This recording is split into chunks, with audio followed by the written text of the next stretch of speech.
Today we'll be talking about the 7 enlightenment factors. Before we get into the topic of jhanas, which we will start tomorrow, it's important to understand what jhana is, right? What defines jhana?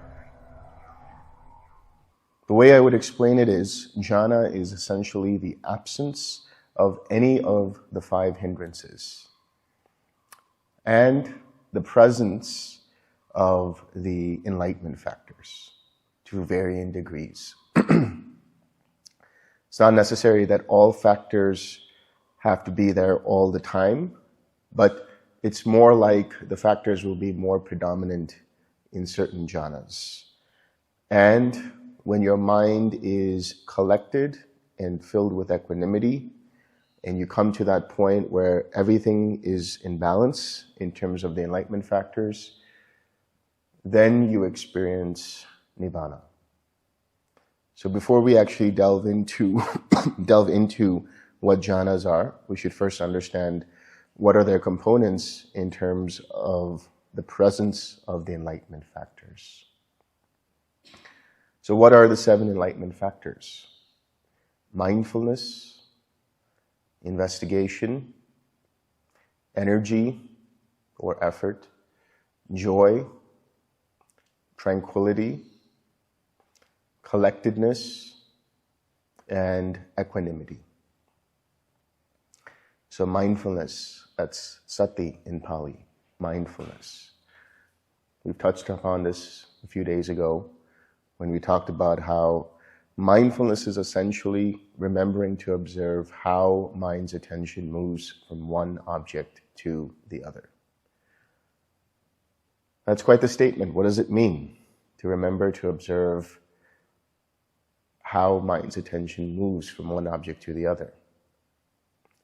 That is essentially, as I spoke of, metacognition, the awareness of awareness, understanding how your mind works, understanding the movements of mind.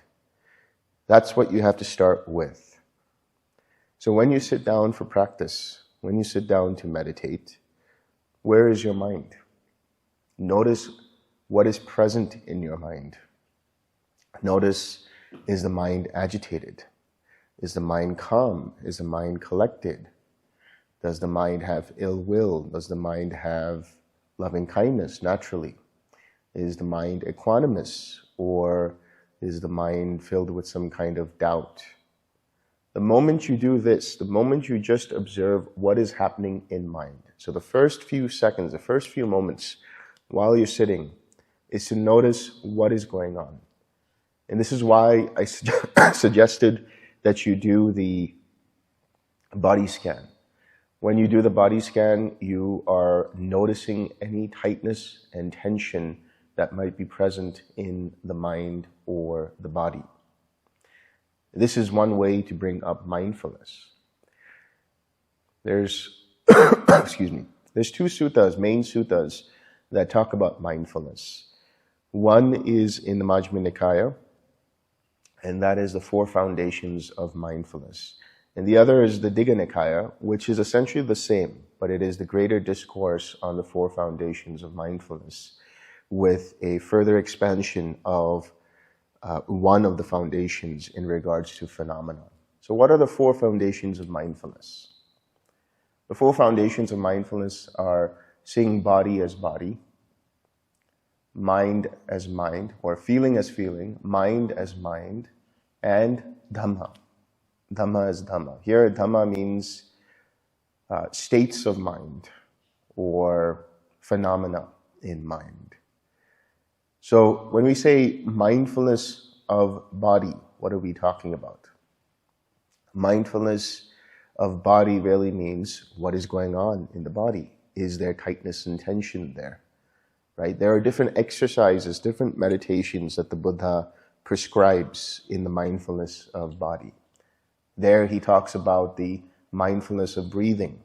How does the anapanasati happen? That's mindfulness of breathing. Breathing in, he knows he's breathing in. Breathing out, he knows he's breathing out. Breathing in long, he knows he's breathing in long. Breathing out long, he knows he's breathing out long. Breathing in short, he knows he's breathing in short. Breathing out short, he knows he's breathing out short. And tranquilizing mental and bodily formations as he does so.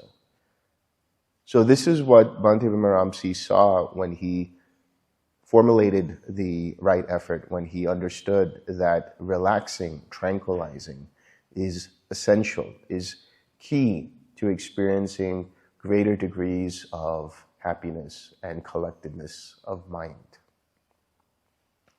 So here, the mindfulness of breathing is one exercise, one method of meditation. Another method of meditation is looking at the asubha aspect of the body. Asubha here means the impurities of the body, seeing the body as basically made up of different components, made up of the different organs, the different systems. So looking at the digestive tract, looking at the stomach, the spleen, the bladder, looking at the bones, looking at the nervous system, looking at the mesentery, looking at different levels of the body, and realizing that this body is indeed impure. It is essentially a sack of bones, a bag of bones, as the Buddha would describe it. And what is this practice for? This practice is usually a prescription for somebody who has a lot of identification with the body, a lot of lust in the body, or for the body.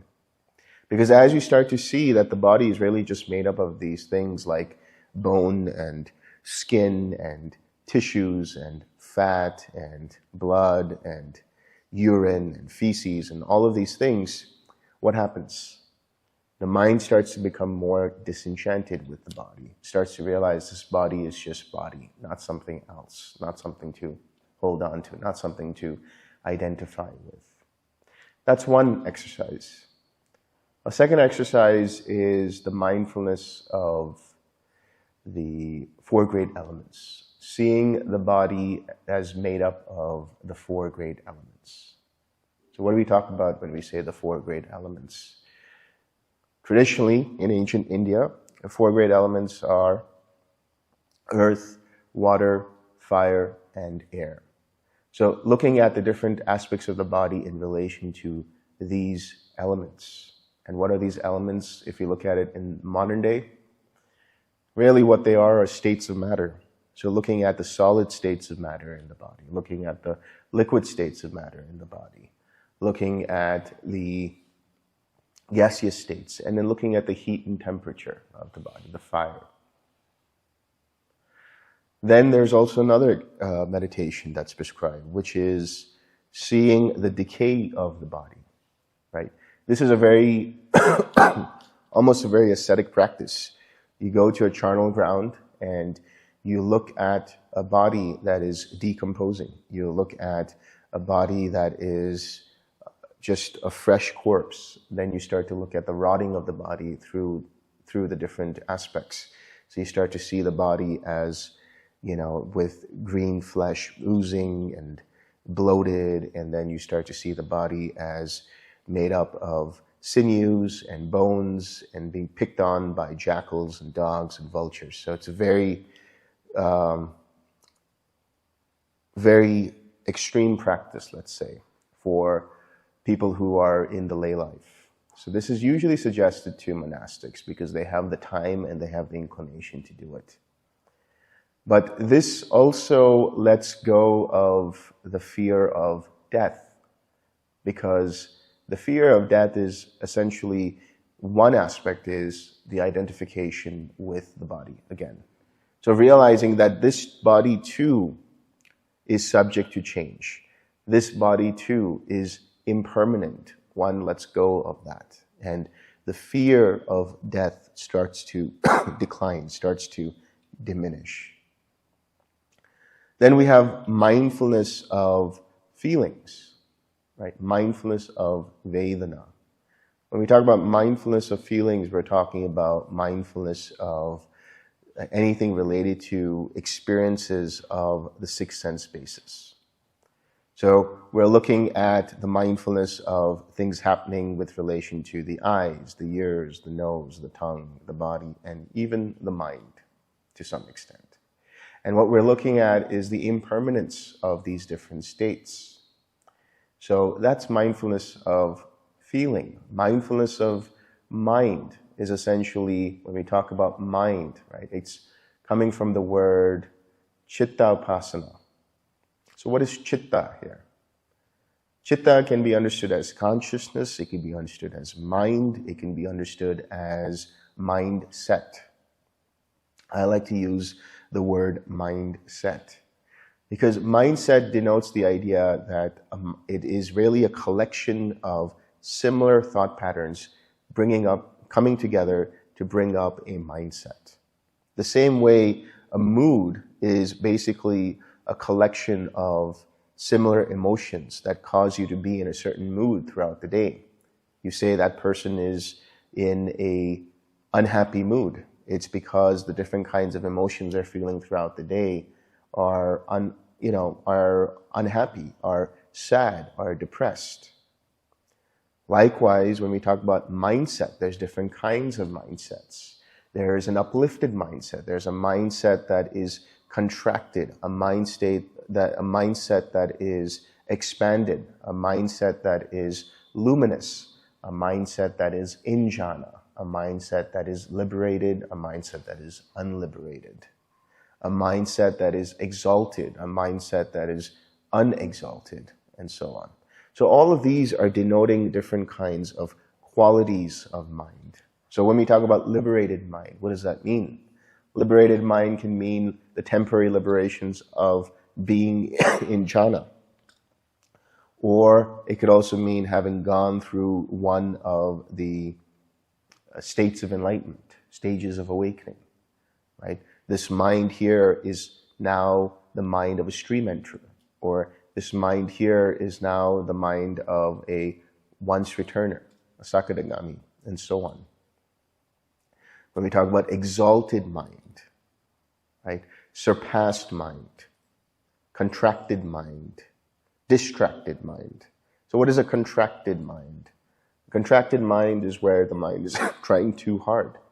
A contracted mind is where there is a lot of concentration going on that's causing the mind to start to become dull rather than being sharp.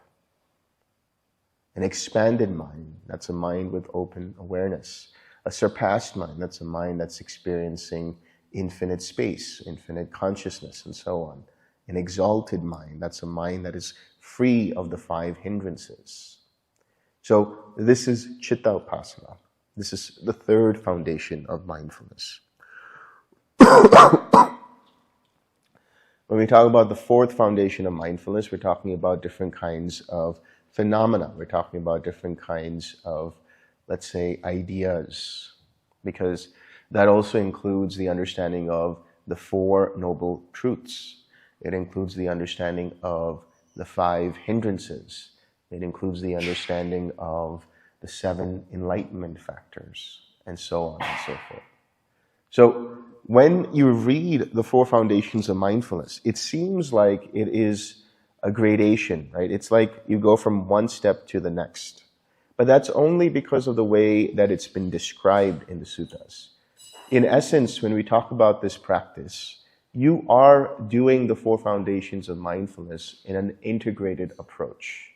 You don't have to do one thing at a time. You don't have to pinpoint what is going on.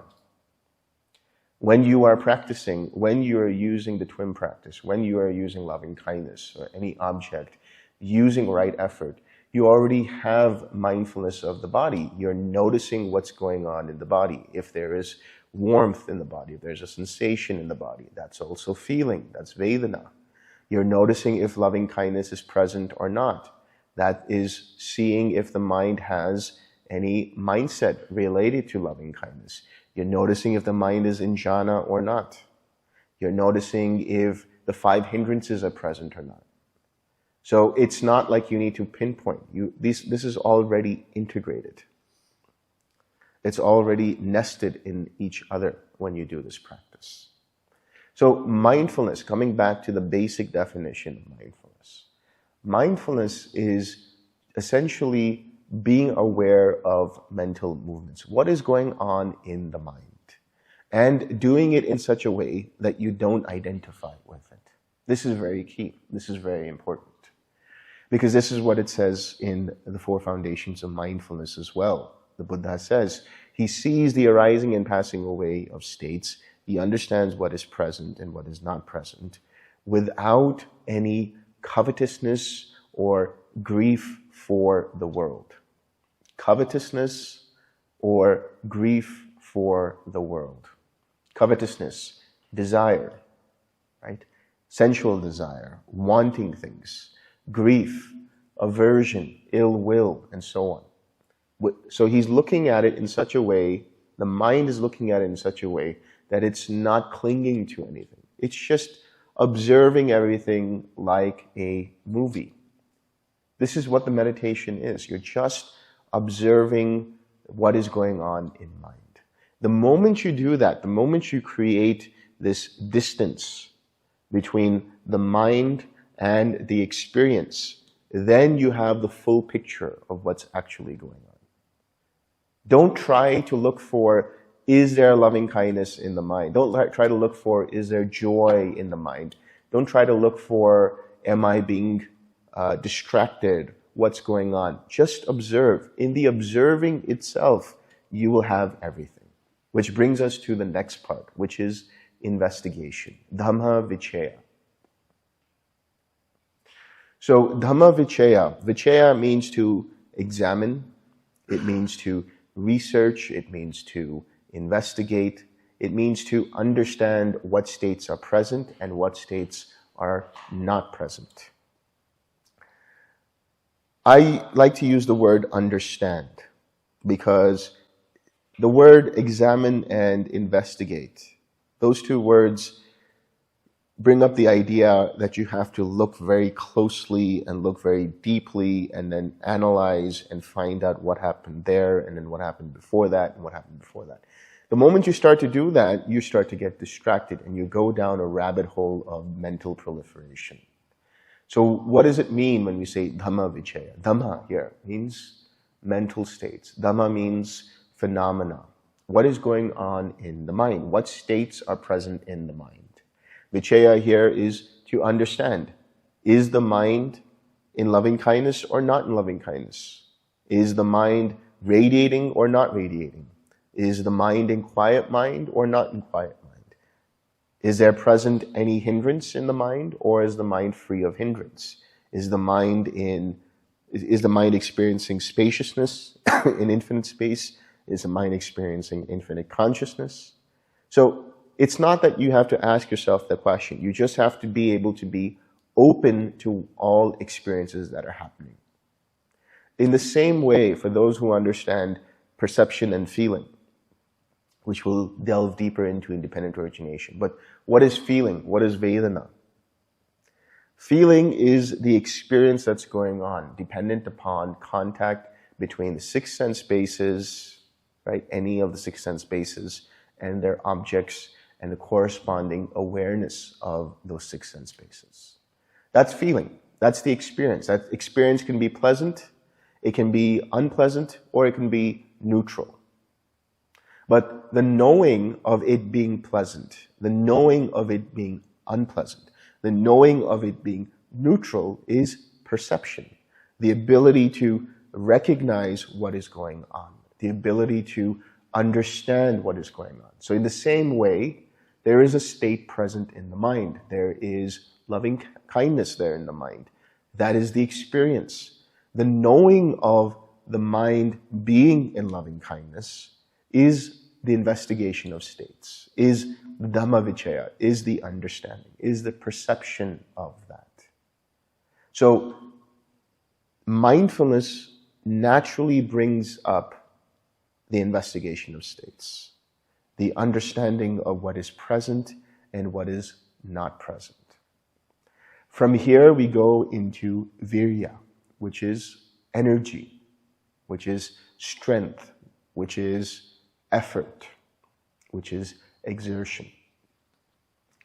Now, when we use the word effort or exertion, we don't mean that you have to make a big effort to do something. It's essentially making the effort to relax and let go. If you notice that there is present in the mind a hindrance. So you have mindfulness now. You've recognized that there is a hindrance present. You recognize that this is the hindrance, and so that is the investigation of states. Now, in relaxing the mind and body, in letting go of that hindrance, you are making the right effort.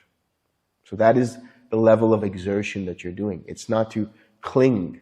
It's not to grasp. It's not to hold on to anything. It's not to create an experience. It's not to fabricate an experience. It is to let go. And in letting go, then the mind experiences tranquility. So the exertion that we talk about, the virya that we talk about, is essentially abandoning unwholesome factors, abandoning unwholesome states of mind. When you are aware that there is present an unwholesome state of mind, you're mindful and you have understanding. When you make the effort to let go, now you have the third enlightenment factor, which is the right amount of balanced energy. As a result of which you experience joy, piti. So now this joy can be experienced in the first and second jhana, which we'll talk about tomorrow. But this joy is present as a result of letting go. This joy doesn't arise because you fabricate it. This joy doesn't arise because you create the experience of joy. What you're doing if you do that, if you try to bring up the experience of joy, if you try to construct an experience of joy, then all you are doing is creating causes and conditions that are essentially impermanent and liable to change, liable to disintegrate. And so if that joy is clung to, if that joy is identified with, and it disappears, what happens? There is dukkha. There is suffering. So instead of bringing up joy in that sense, by letting go, the mind experiences what's known as relief. Right? From that relief, the piti naturally arises. From that relief, that joy naturally arises. And from that joyful state, there is tranquility. So what is that tranquility? That tranquility is where the mind is free of any afflictive states, free of any formations, that is sankharas, rooted in any kind of craving, in any kind of aversion, in any kind of attachment to views, in any kind of identification, conceit, and ignorance. So every time you do the relaxed step, you are essentially tranquilizing formations, bodily formations, and so on.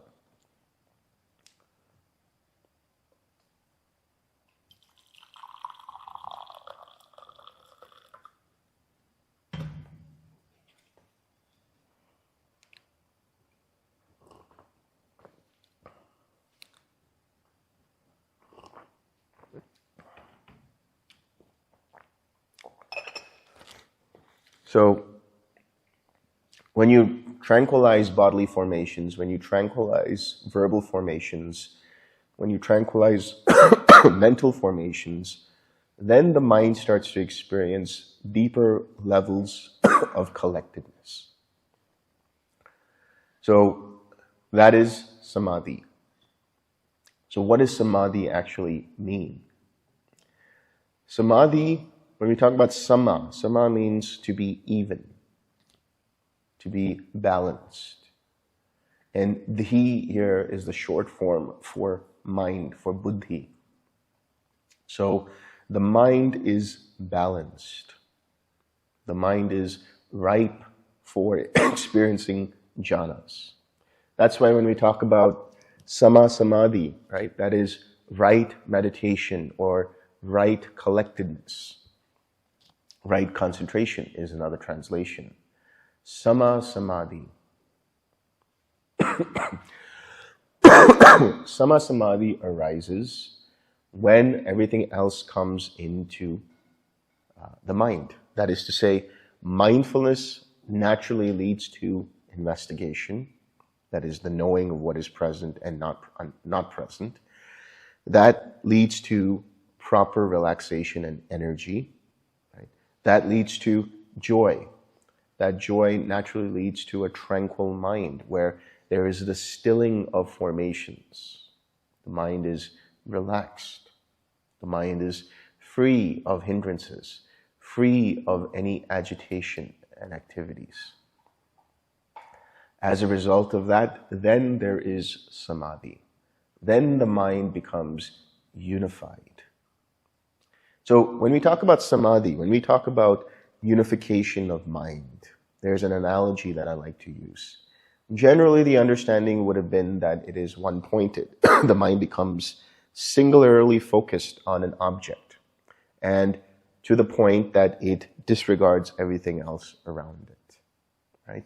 Then, when that happens, the mind becomes one with the object of meditation. This is experienced in different traditions. The mind or the self becomes one with whatever it is. It's absorbed with its object of meditation. But when we talk about unification of mind, when we talk about collectedness, excuse me, when we talk about collectedness, think of it in this way. It's like the mind is orbiting the object of meditation, orbiting around the loving kindness, for example. So in this case, the analogy here is the object of meditation, let's say it's loving kindness, or radiating in the 6 directions, or quiet mind. Whatever the object is, that is the object, and that is the planet, that's the earth. Now, the satellite that orbits around the planet, that is your attention. Right? That is your mind's attention. And as long as it is orbiting the object of meditation, as long as it is in the vicinity, unified around the object of meditation, then it is experiencing samadhi. But if the satellite gets too close to the planet, what will happen? The gravity of the planet will start to pull it in, and it will crash onto the earth. We don't want that to happen. But if the satellite's orbit starts to become wider, and it starts to go out of orbit, and starts to go somewhere else into space, we don't want that to happen either. So what do we do if that happens? That means the mind's attention is distracted. So what do? We get somebody else out there in space and say, we need to bring the satellite back in, right?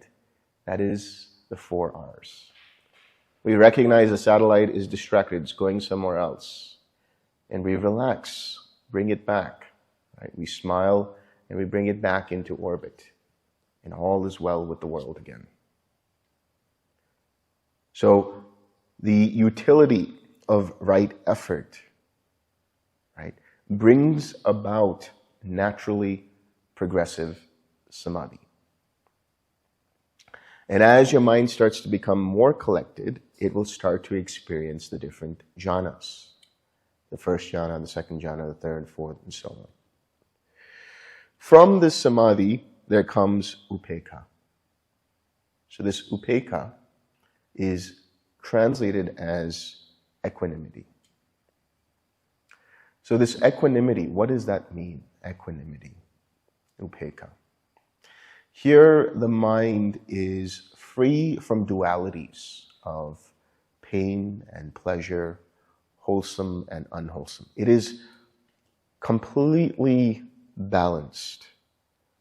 When somebody is in a state of equanimity, you will know it because of the way that they move, because of the way that they talk, because of the way that they walk. There's a certain, it's like they're floating, right? And you listen to them in the interviews. How's your meditation going? Everything is fine. It's all good. So the mind there is unaffected one way or the other. An unwholesome state is present. It's okay. It's fine. It's all good. I'm just going to let it go. A wholesome state of mind is present. There's joy coming up. There's piti coming up. The first jhana is coming up. There's greater degrees of sukha coming up in the second jhana. That's okay. It's all good. The only way you can have that upekkha is if you have that attitude of being a moviegoer, of just watching what's happening on the big screen. If you have that attitude, right, then you have naturally that metacognition, that ability to observe the qualities of mind without getting affected or identifying with those qualities of mind, without getting caught up in them. So mindfulness leads to understanding. Understanding leads to the proper effort. The proper effort leads to joy. Joy leads to tranquility. Tranquility leads to collectedness. Collectedness leads to equanimity. Now that equanimity strengthens whenever it strengthens the next cycle of mindfulness. And this is what's happening as you continue with this practice. The mindfulness becomes deeper, the understanding becomes sharper, the energy becomes more balanced, the joy becomes more tempered, not necessarily more joy. Because believe it or not, joy is overrated. I know everybody wants to be happy. I know everybody wants to have joy. I know everybody wants to feel bliss. But it is overrated, guys. There's something better than that. Trust me. That joy, once it's tempered, brings about tranquility. And that tranquility is so much more satisfying than this short-lived joy. Then that joy brings about that concentrated mind, that naturally collected mind. And from there, there's equanimity. That is the highest. That is why when we talk about the Brahma Viharas in that order, it's the metta, loving kindness, then the compassion, the karuna, then the empathetic joy, the mudita, and then finally upekkha. Upekkha, or equanimity, is the last Brahma Vihara to be experienced before the mind goes into what's known as pabhasara citta. Pabhasara citta means the luminous mind. Buddha has talked about this. He says, luminous is the mind, monks. Luminous is the mind. But due to adventitious defilements, the mind becomes cloaked and covered by these defilements. But in essence, the mind is naturally luminescent or luminous. And so what you're doing with this practice is starting to uncover those defilements.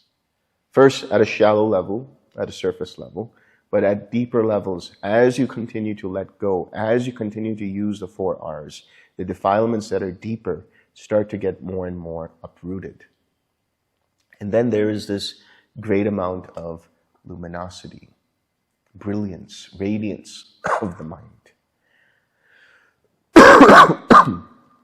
And then when you experience that, then the mind is utterly quiet. Absolutely no movement at all. There is immense relief in that. And eventually the mind then experiences nibbana. So when we talk about the factors of awakening, the enlightenment factors, they are essential to this practice. But understand that it's not essential for you to look for them. It's not essential for you to bring them up. They will be They will arise and they will continue to be so as long as your mind stays with the object of meditation. And more importantly, right effort. When you're doing right effort, when you're doing the 4 R's, when you are recognizing, relaxing, re-smiling, and returning, you are naturally bringing up these enlightenment factors. Because as soon as you recognize a hindrance, you have regained your mindfulness. And the fact that you recognize that the mind is distracted, now you have investigation. Now you have understanding that there is present this. As soon as you then relax, then you have balanced in your efforts. Now you have balanced energy. You have abandoned the unwholesome state. And because you've relaxed, you have tranquility. And as a result of being tranquil, your mind feels relief. In that moment, when you're relaxed, the mind experiences a mundane form of nibbana, as a result of which there is this joy that arises, anchored by the smile. And then when you return back to your object of meditation, your mind becomes naturally collected, orbiting around the object of meditation. So long as you are able to remain excuse me, so long as you are able to remain unaffected by the hindrance present, and you're saying, okay, it's just this, you have the beginnings of equanimity. And if you continue down that path of the 4 R's of recognizing, relaxing, re-smiling, and returning, then equanimity starts to become more tempered, and it starts to become more present in the mind. So every time you use right effort, you are naturally bringing the enlightenment factors into balance. As a result of which, you will start to experience jhanas, which we'll talk about tomorrow. All right, on that note, let's share some merit.